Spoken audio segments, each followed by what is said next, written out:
बिस्मिल्लाहिर्रहमानिर्रहीम। अस्सलाम वालेकुम जी, मैं नजमुल हसन बाजवा हूं। नाज़रीन कराम, तीन बड़ी खबरें हैं।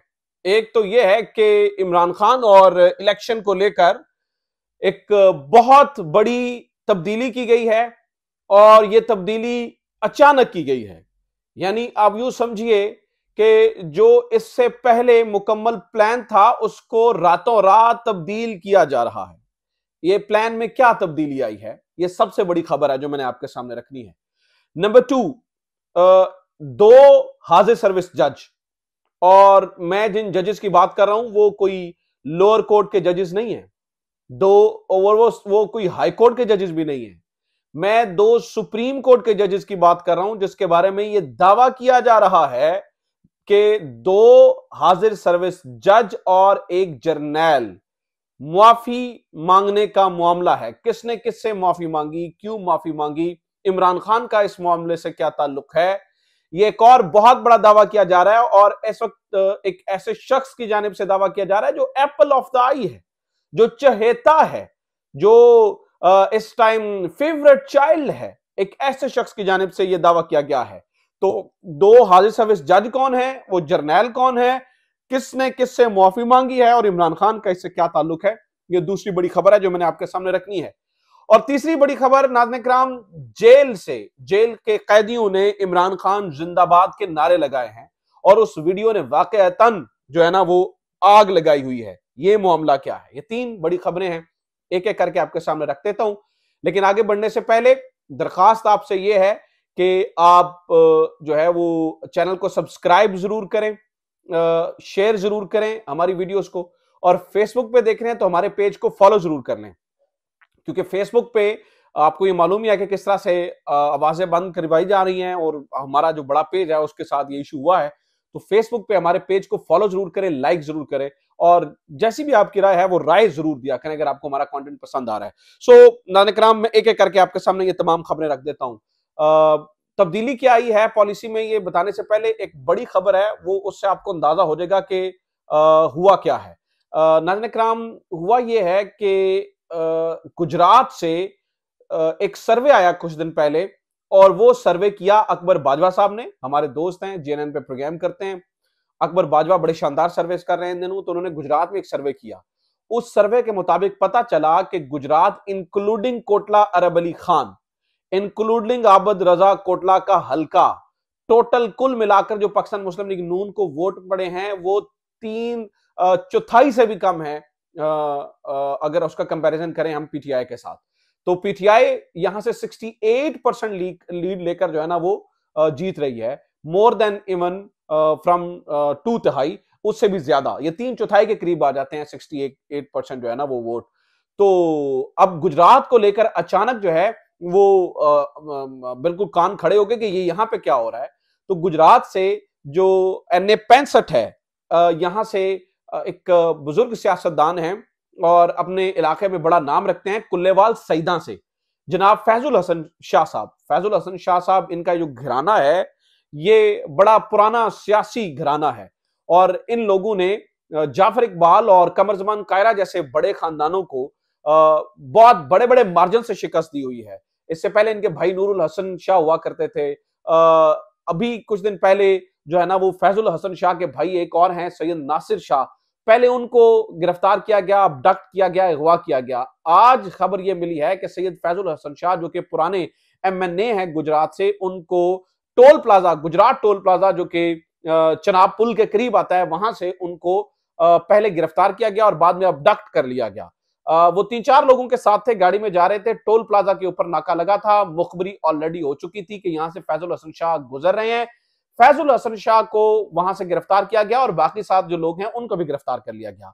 लेकिन बड़ी मजे की बात देखिए कि जो लोग बाकी साथ थे उनको तो जो लाला मुसा थाना है वहां पर भेज दिया गया, लेकिन फैजुल हसन शाह साहब जो है ना वो अचानक गायब हो चुके हैं और अचानक उनको गायब कर दिया गया है। बताया यह जाता है कि ये जो खानदान है ये प्रेस कॉन्फ्रेंस करने के लिए तैयार नहीं है, they don't want to do a press conference. So इस वजह से उनको जो है वो काफी मुश्किलात का सामना है।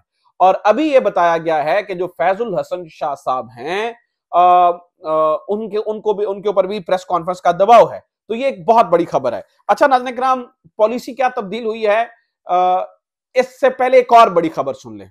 वो खबर ये है कि इस वक्त नाज़रीन इकराम जो इलेक्शंस वाली गेम है उसके ऊपर मैं कुछ दिन पहले से आपको ये बता रहा हूं कि अब थोड़ी सी मामलात बदलते हुए नजर आ रहे हैं और इलेक्शन से जो है ना वो जाते हुए वहां से जो है ना वो प्रॉब्लम हो रही है।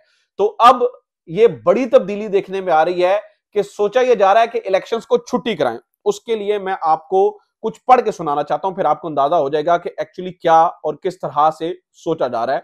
फिर मैं वो जरा मुआफी वाला मामला कौन किसने माफी मांगी वो भी मैं आपके सामने जो है ना रख देता हूं। तो जनाब वाला सीनियर साफी और कॉलम निगार सुहेल वड़ाइच साहब ये फरमाते हैं अपना कॉलम में, वो कहते हैं कि जनाब अफवाह ये भी है, मैं रेलेवेंट पार्ट पढ़ के आपके सामने रख रहा हूं। अफवाह ये भी है कि मैशियत में बेहतरी के बाद फरवरी इलेक्शन में ताखीर हो सकती है, क्योंकि सोचा यह जा रहा है कि अगर फरवरी में इलेक्शन हो गया तो मुआशी बेहतरी में एक वक्ती वक्फा आ सकता है। यह भी कहा जा रहा है कि अभी तहरीक इंसाफ के सियासी उभार का मुकम्मल तदारुक नहीं हो सका। कहा जा रहा है कि इंतखाबात फरवरी से आगे यानी अगस्त सितंबर में ले जाए जा सकते हैं। इंतखाबात की ताखीर के हवाले से फैसला किया गया तो दो रुकावटें सामने आ सकती हैं, पहली अदालती और दूसरी सियासी।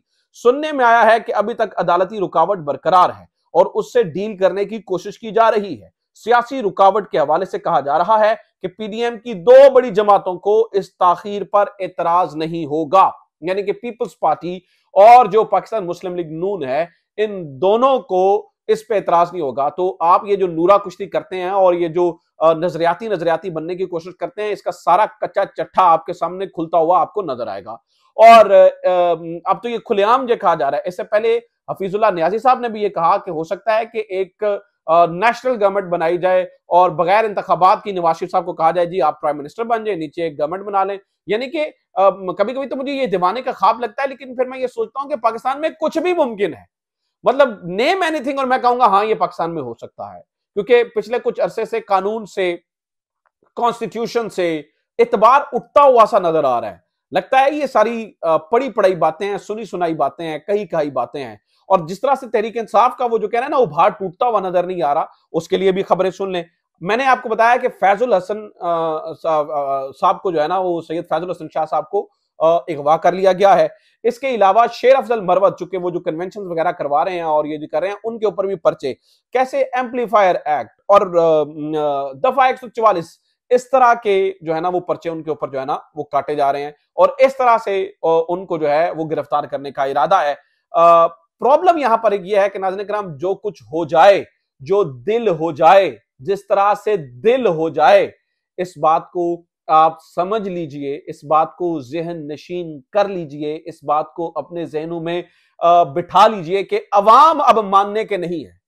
तो जो तहरीक इंसाफ के तदारुक की बात है वो तो नहीं हो रहा। हाँ, तहरीक इंसाफ अपना जो रवैया है उसमें थोड़ी सी लचक दिखा रही है। खबर दे देता हूं आपको, खबर सुन लीजिए। खबर यह है कि पाकिस्तान तहरीक इंसाफ ने ये एक कोशिश की है कि हम थोड़ा सा ये जो कह रहे हैं जी बल्ले का निशान वाला कि आप अपने इंट्रा पार्टी इलेक्शन करवाएं, तो Tehreek Insaf intra party elections करवाने के लिए रजामंद नजर आती है। और अब ये क्या कर रहे हैं, ये इंट्रा पार्टी इलेक्शन करवा रहे हैं। इसके लिए हामिद खान साहब को, जो कि फाउंडिंग मेंबर हैं और तहरीक इंसाफ के बड़े पुराने जो है ना वो नजरियाती बंदों में इनका शुमार होता है और कानून बहुत बड़े कानूनदान हैं, हामिद खान साहब को ये रिस्पॉन्सिबिलिटी दी गई है कि आप इस मामले के अंदर जो है वो सारी चीजों को देखिए और आप जो है वो ये देखें कि किस तरह से हम जो है वो इन इलेक्शंस के अंदर और इंट्रा पार्टी इलेक्शन जो है ना वो करवा सकते हैं। एक और खबर सुन लीजिए, फिर मैं ये मुआफीनामे और वो दो जज और एक जर्नैल की खबर आपको दे देता हूं। वो ये है कि आज जो सेनेटर इसहाक डार साहब हैं किबला, वो फरमाते हुए नजर आए हैं, वो फरमाते हुए पाए गए हैं कि जो 16 महीने थे वो तो मैशत को लिए थी ही नहीं, वो तो असल में कुछ ताकतें, बैरूनी ताकतें पाकिस्तान को डिफॉल्ट करना चाहती थी, इसलिए जो है वो हम आए थे। हजूरे वाला, मैं मान लेता हूं आपकी बात, एक मिनट के लिए इसहाक डार साहब की बात को तस्लीम कर लिया जाए कि वाकई बैरूनी कुव्वतें जो थी वो पाकिस्तान की मैशत को डिफॉल्ट करना चाहती थी, तो सबसे बड़ा सवाल यह है कि कौन सी कुव्वत, क्योंकि अमेरिका जिसके बारे में आप ये कह रहे हैं वो तो कह रहे थे कि इमरान खान से बड़ा नाखुश था, और मौलाना फजल रहमान जो है ना वो ऑलरेडी कह चुके हैं कि सऊदी अरब और चीन भी चाहते थे कि इमरान खान ना आए। तो अगर इमरान खान की गवर्नमेंट चली गई थी तो फिर कौन ये चाह रहा था कि जनाब मीशत को जो है वो डी ट्रैक किया जाए? क्या अमेरिका ये चाह रहा था? तो अमेरिका तो ऑलरेडी आप ही के मुताबिक इमरान खान जा चुका था, तो अमेरिका तो हैप्पी हैप्पी होना चाहिए था। अगर चीन जो है ना वो डिफॉल्ट करना चाह रहा था तो चीन हमारा दोस्त मुल्क है, सऊदी अरब डिफॉल्ट करना चाहता तो सऊदी अरब तो हमारा दोस्त मुल्क है, और अगर वो इतना ही इमरान खान को नापसंद करते थे तो इमरान खान तो जा चुका था। लिहाजा नाज़रीन किराम इस तरह के शोशे छोड़े जा रहे हैं, ये ड्रामा अपनी अपनी परफॉर्मेंस को जो कि जीरो निल बटा निल है उसको किसी तरीके से बहुत थोड़ा बेहतर दिखाने के लिए इस तरह की कोशिश की जा रही है। अगली खबर सुन लें, ये जो 2 जज और एक जर्नैल वाली है, 2 हाजिर सर्विस जज, ये भी नाज़रीन किराम एक जो मैं कह रहा हूं ना एप्पल ऑफ द आई इस वक्त एक बंदा है, उसका नाम है मियां दाऊद। ये मियां दाऊद कौन है? ये मियां दाऊद नाज़रीन किराम एक वकील है, वकील कम साफी भी है किसी जमाने में। चलें मैं इनके ऊपर ज्यादा बात नहीं करता हूं। मियां दाऊद वो आदमी है जिस शख्स ने इमरान खान के ऊपर गोली चलाई थी, तो मियां जो दाऊद हैं ये उनके उस शख्स का वकील बना। ये मियां दाऊद कौन है? ये मियां दाऊद वो है जिसने जस्टिस मुज़ाहर अली अकबर नकवी के खिलाफ रेफरेंस फाइल किया, और अब उस रेफरेंस के ऊपर जो है वो कार्रवाई हो रही है। तो मियां दाऊद साहब आपको नजर आ ही गया होगा कि किस तरह से फेवरेट चाइल्ड हैं। मियां दाऊद साहब का ये कहना है कि इस वक्त सुप्रीम कोर्ट के अंदर 2 हाजिर सर्विस जो है ना वो हैं जजेस, जो एक जर्नैल यानी कि army chief general Qamar Javed Bajwa के पास गए थे जब वो आर्मी चीफ थे, और उनसे ये कहा था कि इमरान खान की मुआफी तलाफी कर दें, इमरान खान को मुआफ कर दें। ये बहुत बड़ा इल्जाम है, ये बहुत बड़ा इल्जाम है, लेकिन इसके ऊपर ना तो इन्हें अदालत लगेगी, ना इसके ऊपर बोला जाएगा, क्योंकि अगर एज लॉन्ग एज आप इमरान खान के खिलाफ बोल रहे हैं तो कोई आपको कुछ नहीं कहेगा। आप बेशक टीवी पे बैठकर बोलिए, इमरान खान का नाम लेने की इजाजत नहीं है, लेकिन अगर इमरान खान के ऊपर किताब लिखी जाती है तो फिर उसके ऊपर तबसरे करने की टीवी पे इजाजत है, तब इमरान खान का नाम लेने की इजाजत है। तो वैसे तो आप जज के खिलाफ कोई बात करें तो तौहीन अदालत लग जाती है, और वो भी सुप्रीम कोर्ट के जज के खिलाफ। लेकिन चूंकि यहाँ पर इमरान खान के खिलाफ आप बात करें तो उसकी इजाजत है। वैसे आप किसी भी फौजी अफसर के बारे में बात करें तो मसला हो जाता है, लेकिन इमरान खान के ऊपर तनकीद करने के चक्कर में आप जनरल आसिफ गफूर के ऊपर तनकीद करें तो कोई पूछने वाला नहीं है। खुलेआम बात की जाती है तो यहाँ पर कोई मामला खराब नहीं होता है, तो फिर जो है ना वो उसकी भी इजाजत है। तो ये नाज़रीन किराम मामला है। एक आखिरी खबर सुन लें और वो भी बड़ी खबर है। नाज़रीन किराम मैं बारहा आपको ये कह चुका हूँ कि जो चौधरी सरवर हैं उनको नहीं लिया जाएगा। अभी भी मेरी इतरात, हर बंदा ये कह रहा है वो तहरीक इंसाफ ज्वाइन कर रहे हैं। मैं आपको बता रहा हूँ मेरी इतरात ये है कि Imran Khan is not happy with Chaudhry Sarwar, and वो बिल्कुल भी उनको लेने के मूड में नहीं है। हाँ, चौधरी सरवर साहब का ये मूड है कि वो तहरीक इंसाफ में वापस आ जाए, लेकिन इमरान खान कहते हैं खल्ली बल्ली। तो ये इस वक्त की खबरें हैं। उम्मीद करता हूँ ये वीडियो आपके लिए इन्फॉर्मेटिव रही होगी। अपना ख्याल रखिए। खुदा हाफिज। पाकिस्तान जिंदाबाद।